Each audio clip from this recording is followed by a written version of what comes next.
اعوذ باللہ من الشیطان الرجیم بسم اللہ الرحمن الرحیم قل هو اللہ احد اللہ الصمد لم یلد ولم یولد ولم یکن له کفوا احد صدق اللہ العظیم۔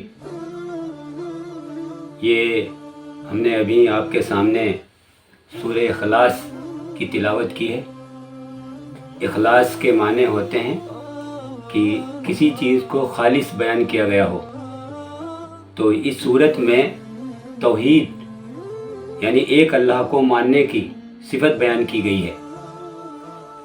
اس صورت کے بارے میں سبھی علماء اکرام کا متفقہ یہ رائے ہے کہ یہ صورت 1/3 قرآن کے برابر ہے۔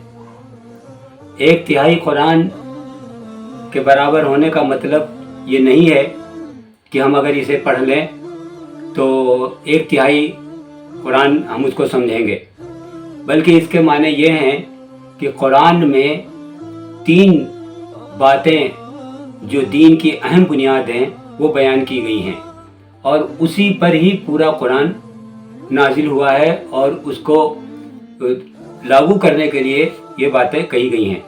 سب سے پہلی بات، اس میں قرآن میں جس چیز پر سب سے زیادہ زور دیا گیا ہے وہ ہے توحید یعنی ایک اللہ کو ماننا۔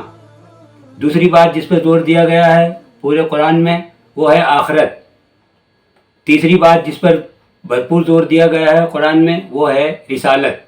تو توحید، آخرت اور رسالت یہ دین کی بنیادی چیزیں ہیں، انہی پر ہی پورے دین کا دار و مدار ہے۔ یہ صورت جب نازل ہوئی ہے، تھوڑا اس کا بیک گراؤنڈ بھی ہمیں معلوم ہونا چاہیے کہ جب صورت نازل ہوئی تو اس وقت اللہ کے رسول صلی اللہ علیہ وسلم سے لوگ سوال کیا کرتے تھے کہ آپ یہ بتائیں کہ آپ کا خدا کیسا ہے، اس کی اولاد ہیں یا وہ کسی کی اولاد ہے یا وہ کیسا ہے، یعنی نسب کے بارے میں پوچھا کرتے تھے۔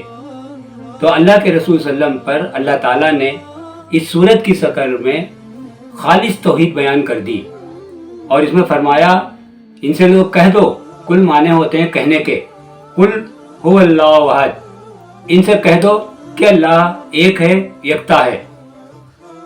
اللہ الصمد وہ بے نیاز ہے۔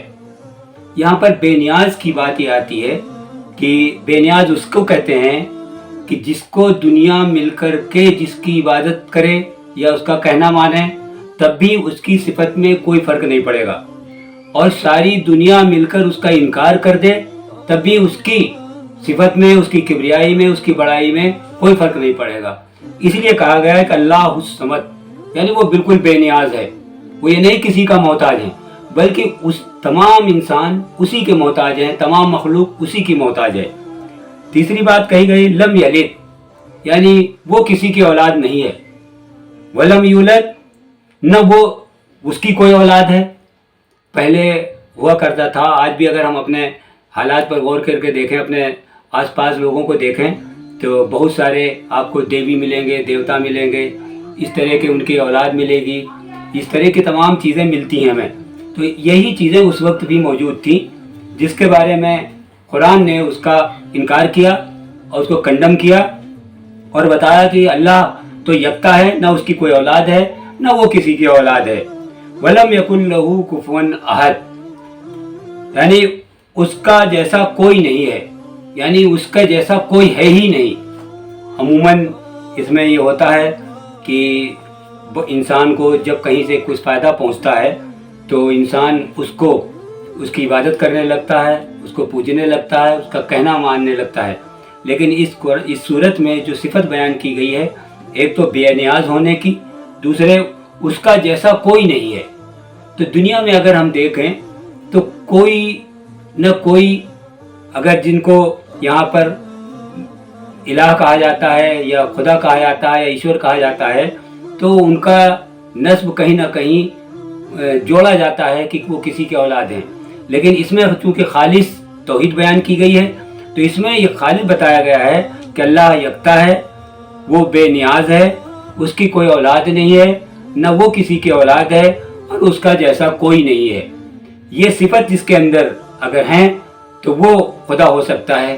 اور یہ صفت اگر ہم غور کر کے دیکھیں زمانے کے پچھلی قوموں کے تو معلوم ہوتا ہے یہ صفت صرف اور صرف اسی کے لیے ہے جس نے یہ دنیا بنائی، پورا عالم بنایا، اس میں انسانوں کو بنایا، تمام اس کے لیے ضرورت کی تمام چیزیں دیں، اور وہ اپنے اس نظام کو چلا رہا ہے بہت اچھے اصول کے ساتھ، اچھے ڈھنگ کے ساتھ. تو یہ مختصر سی چند باتیں تھیں جو آپ کے سامنے پیش کی گئے ہیں. اللہ تعالیٰ سے دعا ہے کہ ہم سب کو اس پر کہنے سے زیادہ عمل کی توفیق عطا فرمائے.